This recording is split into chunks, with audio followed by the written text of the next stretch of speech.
AI is here now.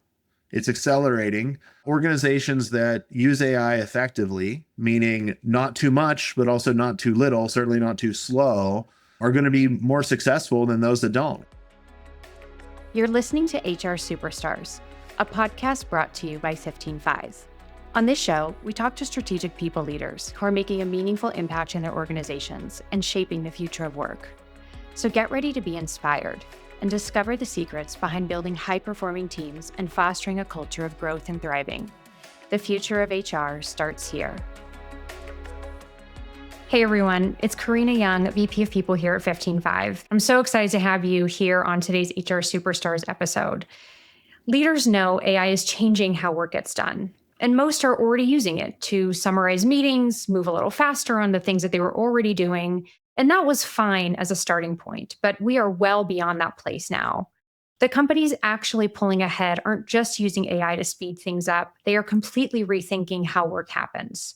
What gets done, who is doing it, and what does good even look like when human intelligence meets artificial intelligence? And the pace of this shift has been rapid. We went from curiosity to the board needs to see ROI almost overnight. At least it feels that way. And that's not that usual slow adoption curve, the long window of experimentation on the sidelines. If you're on the sidelines, you're not just behind, you're opting out of one of the biggest transformations in how work gets done. What leaders need right now is not a handful of reactive, hype-driven initiatives. It's a clear plan for how work, talent, and expectations are going to change, which is why I'm so excited to have my colleague, author and COO at 15Five, Dr. Jeff Smith, here with me today, as he spends a lot of time in this question, right? What does this moment actually require from leaders and organizations? And how can you help take your company to that next right step, not just the easy one? Jeff, as he's writing his next book on AI transformation, is thinking about all these things and really figuring out where is work going to accelerate or where is it going to stall?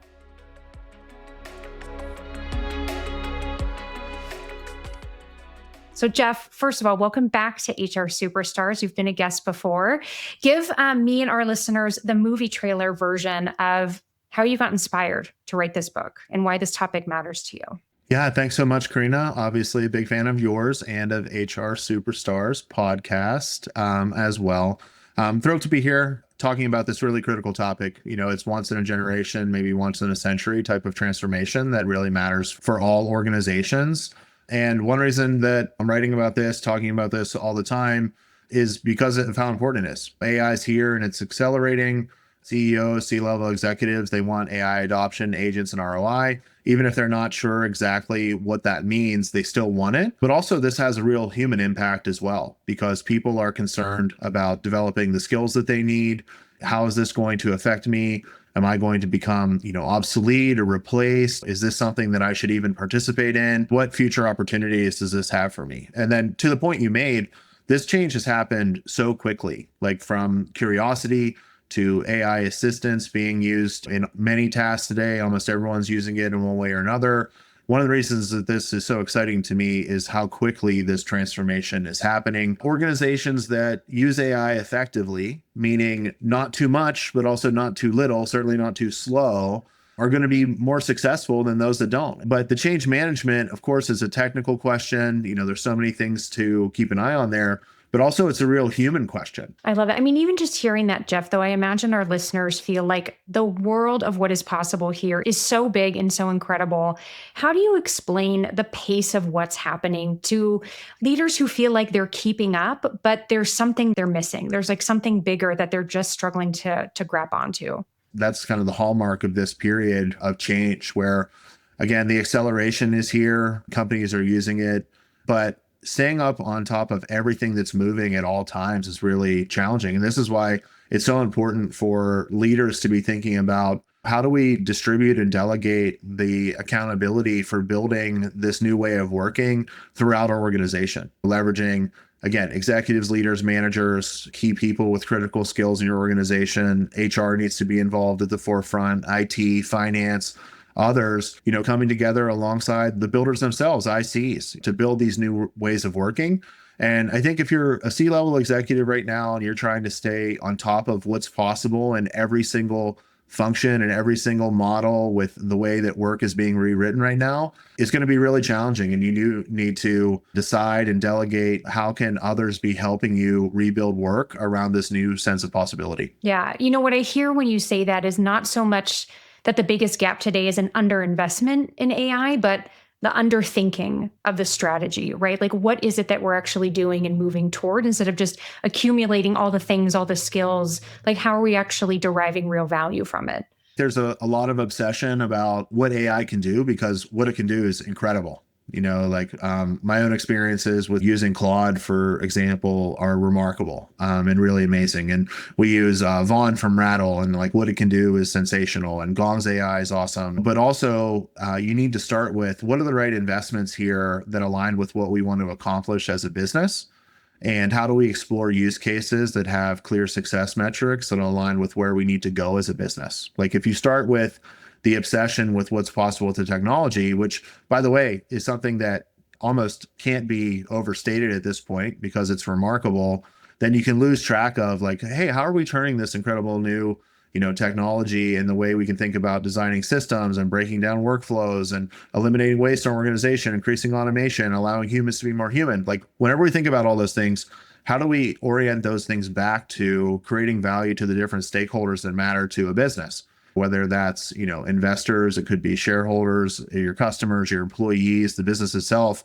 Like, how do you connect AI investment and all of your strategic decisions and resource allocation that's downstream from those back to what matters the most to creating value in your business, and not just like, oh my gosh, this technology is so cool, everyone needs to use it. And it's like, yes, that is true, everyone needs to use it, but in what way such that you're operating coherently around accomplishing something together as a business that matters and that people are willing to pay for. Yeah. You've compared this transformation before, Jeff, to be more like steam power to electricity than like my Nokia to an iPhone. What do you think is making this so significant? Like, why is it that big of a shift? The part that makes this, more like steam power to electricity is that whenever you think about like steam power and how factories were literally designed around the limitations of using steam and the type of power that it could provide, where you had these buildings where every almost cubic inch mattered because every little bit you went away from this central turbine, basically you experienced this loss in power, and like you were just jamming people and systems together, and there were belts everywhere and conveyors, and it was so dangerous. And then whenever it started to be electricity, you could actually just deliver power to the person, and you didn't have to just bring the person sitting on top of another person basically to the system.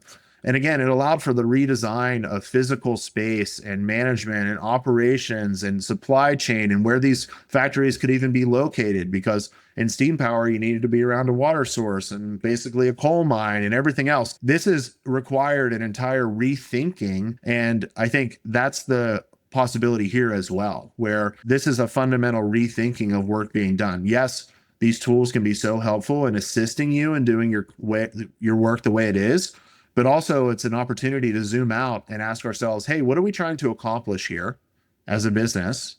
And then how do we do that from a blank page with this new technology at our side, such that we're not limited by our current thinking or current workflows? Hey, it's always been this way. Hey, whenever this existed, we had to do this.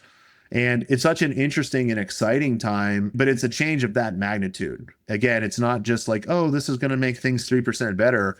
This is going to make things such that you don't recognize knowledge work companies in a few years, compared to what they are now versus what they'll be, because the work is just going to be rewritten and rethought.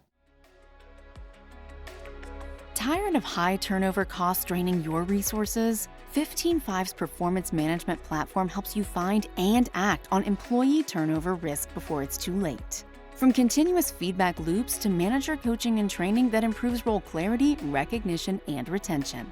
Learn more at 15five.com or click the link in the show notes.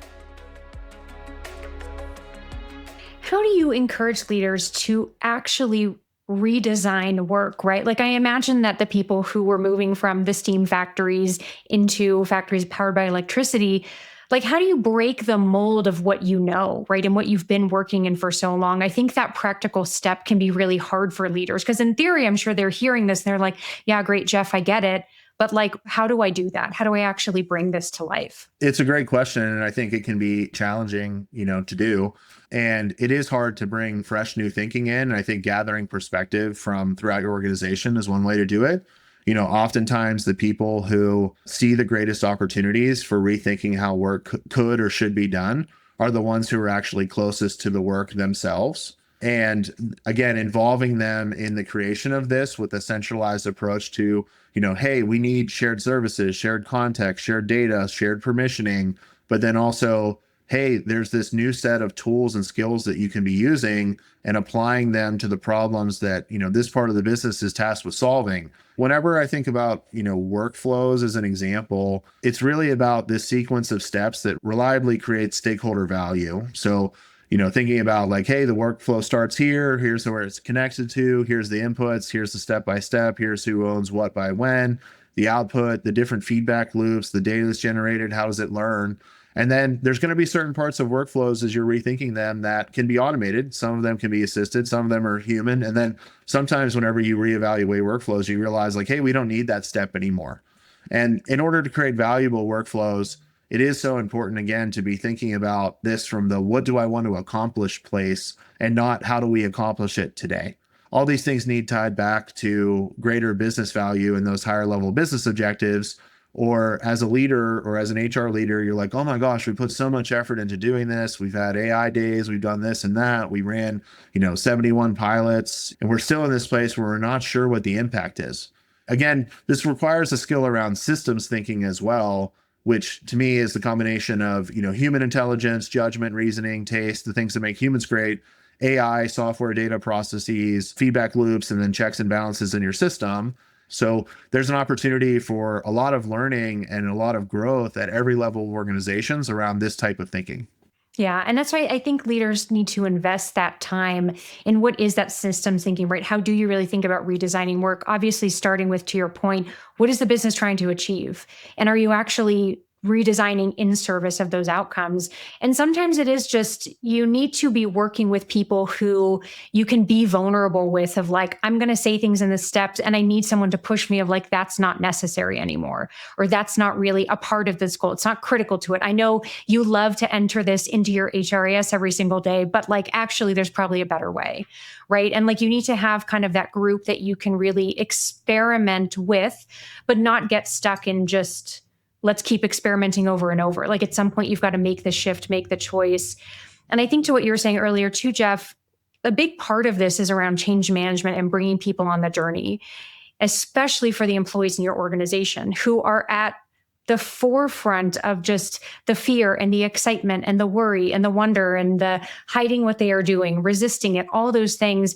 If you lead this transformation in your organization without them, without their involvement, they're the ones doing that work that needs to be redesigned. You're going to make it so much harder for yourself. I think for HR leaders, I think a lot about how do you bring everyone in to the process so that they are creating these new workflows with you and not simply being assigned them and feel like they're detached from this transformation, but that they have a role to play in it too. This is just as important for them as an early junior employee as it is for you as the most senior leader in the organization. Yeah, full agree. Change management is challenging, and this challenge is complicated because many people are worried about AI. Stats show that people are more worried about AI than they are enthusiastic about AI. Other ones show that, there are people in your organization who are actively resisting or even sabotaging AI transformation efforts, in part because they're not sure what's in this for them. Is what's in this for them getting laid off in 6 months, or is what's in this for them an exciting new future? It's so important to bring your people along, as you were saying, Karina, in this type of change, in this type of environment, because without your people, like, you're not going to get there. Do they understand the what's in it for them? Are you making this easy for them to do, or are you getting in their way? But just how are they feeling about AI, and specifically AI within your organization, and how AI relates to their future within your company? As we have more conversations with our prospects and customers, here at 15.5, They want to understand more and more how AI fits into our roadmap. We've been investing in AI now for a few years, so we have some exciting things already and we have more exciting things on the way. You have to understand that sentiment and engagement around AI. You have to understand, knowledge, skill, and ability, competencies for people as it relates to AI, especially leaders and managers, building and architecting these changes in your organization. So it's an entirely new way of thinking. And then it's not just a way of thinking that's just like, oh, it's a technology. It's a technology that is influencing everything else in your organization on an everyday basis. Right. And for HR leaders who don't see their place in this transformation, in my mind, it's really what you were just saying, Jeff, which is like, this is not just technology. This is like a complete change in how everything happens at work every single day. And that is a people strategy, right? Like, what are the teams that we're building? What are the skills we're bringing into the organization? What are the skills we need to develop? How do we help people achieve the outcomes with these new tools and capabilities that we have on hand?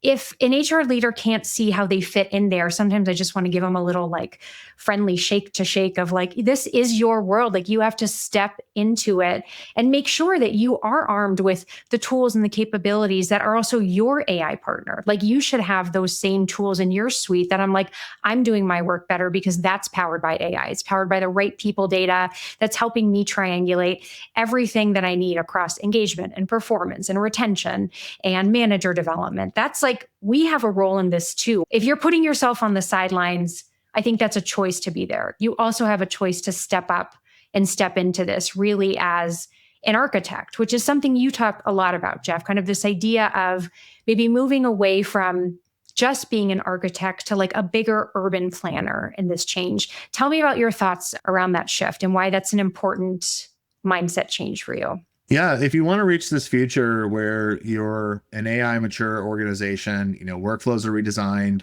your workforce is upskilled and empowered to use these tools, you have agents working alongside humans, and where employees really feel like they co-authored the change and co-created the change and not like they're just casualties of the change. I do think it requires a type of thinking that from a leadership level that is a lot like urban planning, where you're thinking about multi-year investments. You're thinking about shared services and utilities, things like water, roads, waste management. And it requires you to think even more broadly than just like an architect thinking of one building as part of a city or a town, but how all these things, connect and fit together. As a leader, you do have to put a lot of investment into this, almost the substrate or the foundational layer of what you're investing in, not just like the fancy end of it, the experience, but also what's at the beginning. So what does that mean for HR? Like, of course, you need to continue to lead people and culture efforts on your own, but you have to ensure that CEOs understand the need to invest in that substrate. You're going to have to partner with finance teams and IT teams in brand new ways, to bring them along. Whenever you're looking for bringing in new, ICs, managers, leaders, executives into your organization, understanding, do they have the appetite, the love of learning, the enthusiasm, the curiosity about this type of change? Are they thinking in this way?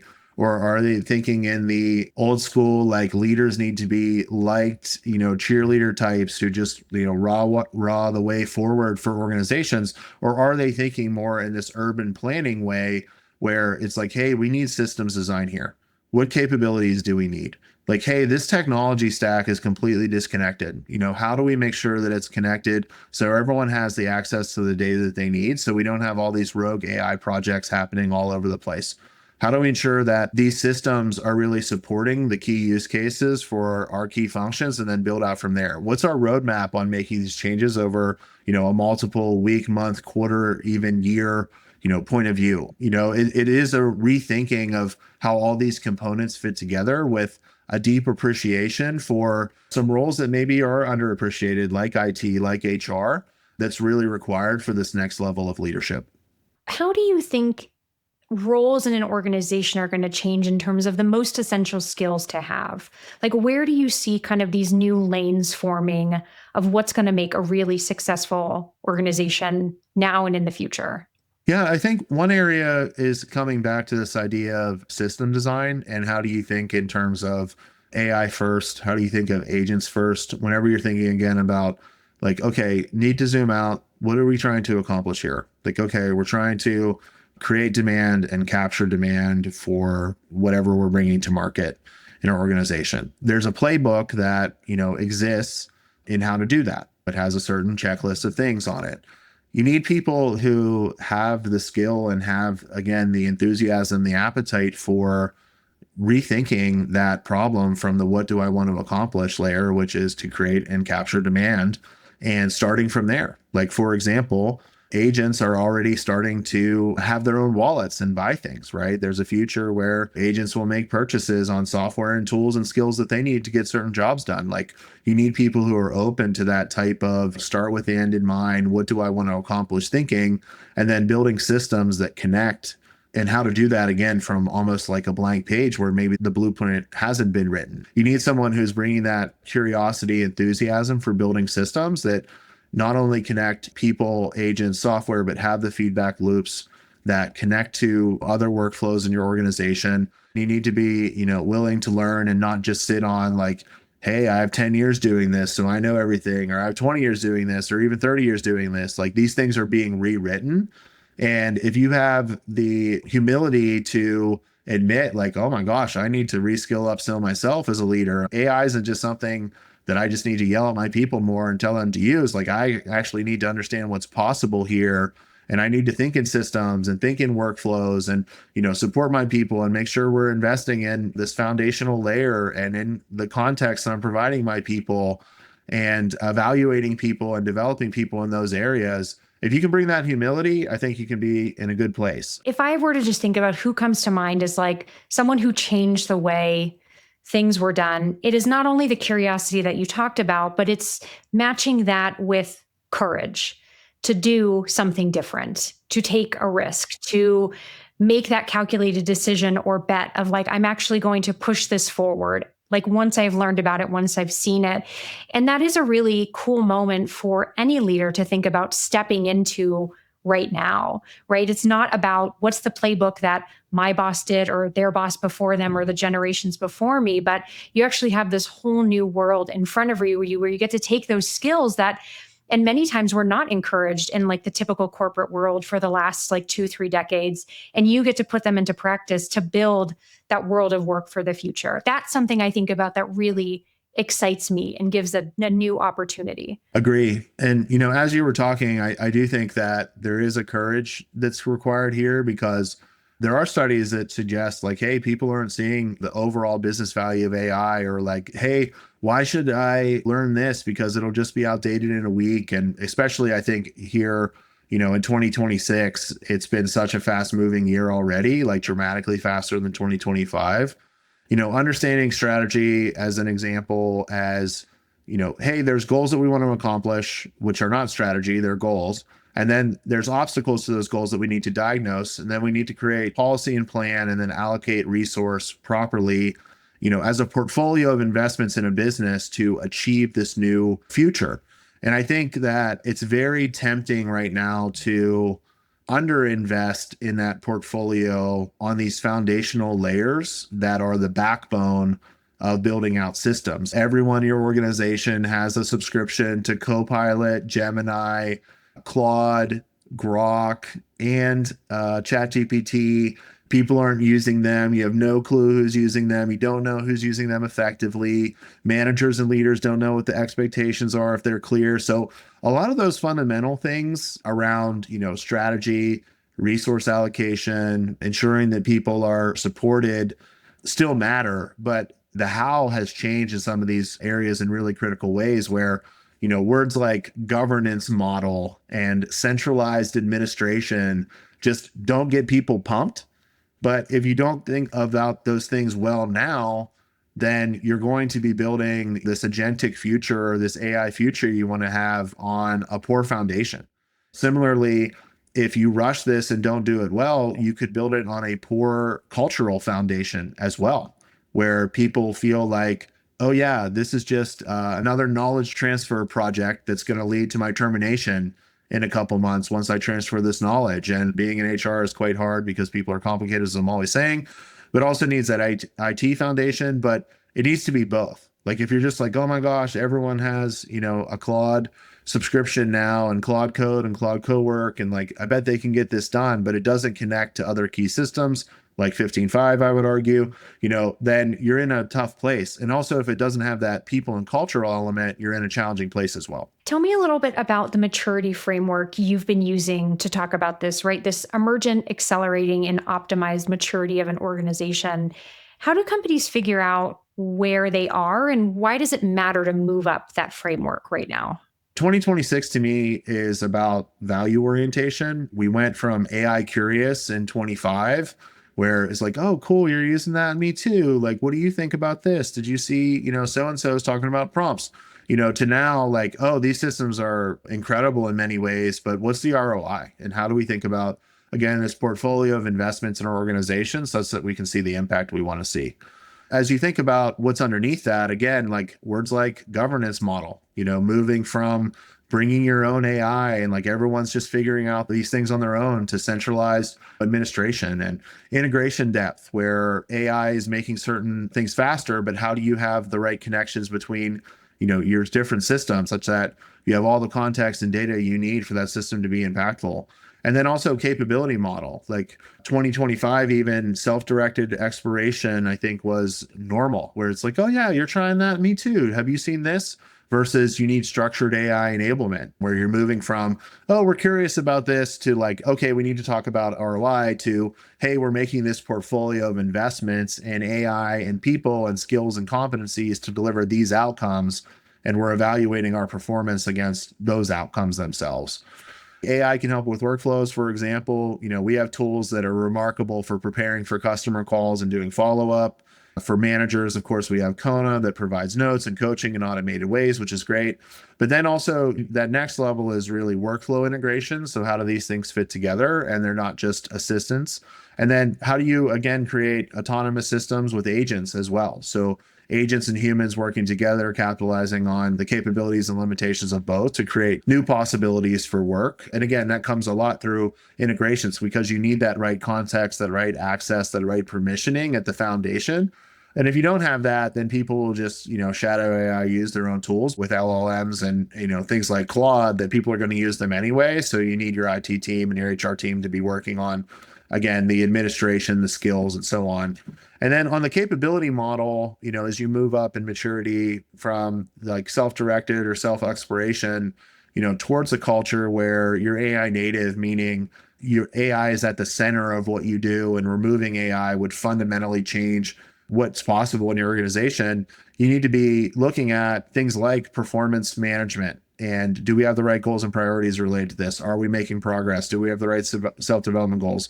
Are we evaluating people and their performance with AI usage in mind? But all those fundamental things need to be in place with this new orientation around AI enablement, as organizations are attempting to go from, hey, we're AI curious, to AI ROI, which is really the mandate right now. This is not the future mandate. This is the mandate that's here today. I could just pull from what you just said 4 different programs that HR owns strategically, that one of these must be coming up just where we fall in the time of year, right? Do you have a performance cycle coming up where you should be measuring how AI is impacting performance, outcomes? How do you want to talk about it in the scope of work and development? There's one. Do you have an engagement survey coming up? Are you gathering data on sentiment of how do your employees feel about AI? How do managers and leaders feel about it? Where are you at in this moment of change, if you want to get really specific on that? You also just talked about managers and manager enablement. Can you use this moment, if you're a user of 15.5 and a customer of ours, what is Kona helping to tell you about the skills that they have, where they need support? What are you seeing in your manager effectiveness index? How can you pull all of that forward? And then you talked about this culture of experimentation too. Through all of those things, can you understand how psychologically safe it is for your employees to operate in this world today? What are the things that they need to either do more, to either be more a part of it, find their place in it? Where are you succeeding? Where do you need help? If you take nothing else away, one of these 4 programs, if not all of them, in the next couple of months is an opportunity for you to gather real data that is going to help move your organization forward in this transfer. Your org needs it now. And this is a great opportunity to step in and be a part of that leadership and that thought, and really come with the right insights so that you can have the plan that leads to the outcome your business is hoping for, that really connects to that strategy. Yeah, full agree, Karina. Thanks for sharing all of that. And also put pressure on your partners. If you're a 15.5 customer or in our space, we're always happy to talk. And I think that we're well aware that AI transformation is top of mind for many organizations, if not nearly everyone. And this is an area that you should put pressure on partners to help you figure out how to make some progress here in real ways. And then, like you were saying earlier, Karina, like this isn't an opportunity for HR to be on the sideline. This is, an opportunity for HR to be at the center of a very complicated change management process that people have both, wonder and awe around what's possible here, but also fear and anxiety about what it means for them and their livelihood and their families and everything else. And HR's got to be at the center of that, because you need a culture fit to this change management effort you're undertaking as much as you need the technology fit. Jeff, in our last couple minutes together, what is the one mindset shift you want every HR leader to make starting today? The one mindset shift is, if you are thinking that this is a technical change only, it's actually a technical change and a people change. And I think actually the people part will be just as, if not more complicated than the technology change. One, because people are complicated, and two, because people have complicated feelings about the possibility of this technology, such that there's the entire range of like super adopters who are at the leading edge. But then also there's studies about how people are, resisting or hiding from AI, or AI sabotage is starting to become a topic that people are talking about, because this is such a powerful technology that's disrupting work. And when that happens, I can't blame people for being, nervous about these changes, because there's a lot of change coming. So again, the mindset shift is, this is not something just driven by your CEO or your CIO. Like, of course, those individuals really matter in this change, but this is a human change at the heart of it. And human changes need, people who are experts and people in culture at the foundation of them. Yeah, exactly. I think what I've taken away from this conversation, Jeff, that really stands out to me that you shared is that the companies that are going to figure this out aren't just the ones with the best tools. It's the ones that are really willing to rethink how work gets done completely, to stop thinking about how do I build this one building and become that urban planner? How does this whole system come together and operate differently?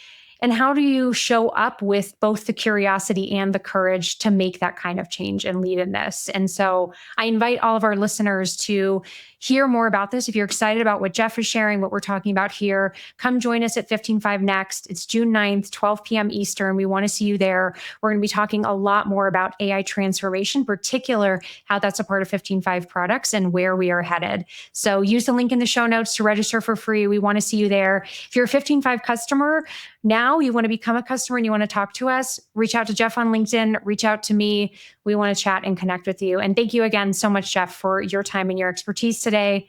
I can't wait to buy the book and read all about this. Yeah, thank you, Karina. I really enjoyed it. Thanks everyone who took the time to listen. Hope to connect soon. As an HR leader, you have a critical role in managing an organization's most valuable asset, its people. However, despite the importance of your role, other executives may not see the value of having HR leaders at the executive table. This is why we crafted the HR Outcomes Playbook. It's designed to help you close that gap and operate in a way that enlightens and excites the rest of the executive team and shows them that HR can provide value to an organization's bottom line. Get your copy at the link in the show notes now.